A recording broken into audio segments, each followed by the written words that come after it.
1379મો શબ્દ શેકવું.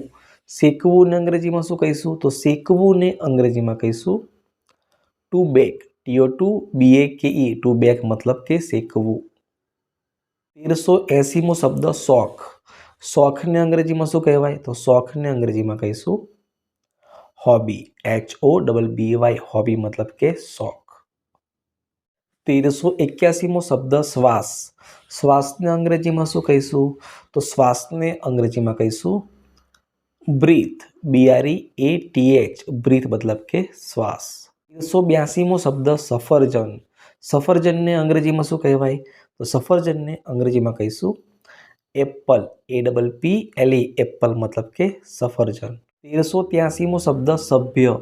સભ્યને અંગ્રેજીમાં શું કહેવાય? તો સભ્યને અંગ્રેજીમાં કહીશું મેમ્બર. MEMBER મેમ્બર એટલે કે સભ્ય. 1384મો શબ્દ સમારવું. સમારવુંને અંગ્રેજીમાં શું કહીશું? તો સમારવુંને અંગ્રેજીમાં કહીશું to cut. TO2CUT cut. To cut મતલબ કે સમારવું. 1385મો શબ્દ મિત્રો સમાવેશ. સમાવેશને અંગ્રેજીમાં શું કહેવાય? તો સમાવેશને અંગ્રેજીમાં કહીશું ઇન્ક્લુઝિવ. INCLUSION ઇન્ક્લુઝન મતલબ કે સમાવેશ. 1386મો શબ્દ સંતરું. સંતરુંને અંગ્રેજીમાં શું કહેવાય? તો સંતરુંને અંગ્રેજીમાં કહીશું ઓરેન્જ. ORANGE ઓરેન્જ મતલબ કે સંતરું. 1387મો શબ્દ સંતાવું. સંતાવુંને અંગ્રેજીમાં શું કહેવાય? તો સંતાવુંને અંગ્રેજીમાં કહીશું two hide. TO2HIDE two hide મતલબ કે સલતાવું. 1388મો શબ્દ સાકર. સાકરને અંગ્રેજીમાં શું કહેવાય? તો સાકરને અંગ્રેજીમાં કહીશું lump of sugar. LUMP lump. OF SUGR lump of sugar મતલબ કે સાકર. 1389મો શબ્દ મિત્રો સાજુ.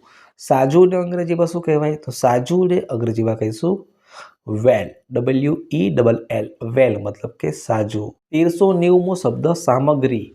સામગ્રીને અંગ્રેજીમાં શું કહીશું? તો સામગ્રીને અંગ્રેજીમાં કહીશું ઇન્ગ્રીડિયન્ટ્સ. INGREADIENTS ઇન્ગ્રીડિયન્ટ્સ મતલબ કે સામગ્રી.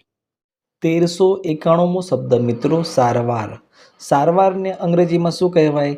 તો સારવારને અંગ્રેજીમાં કહીશું ટ્રીટમેન્ટ. TREATMENT ટ્રીટમેન્ટ મતલબ કે સારવાર. 1392મો શબ્દ સોજો.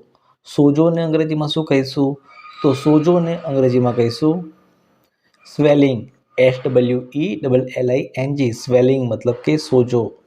1393મો શબ્દ સૂવું.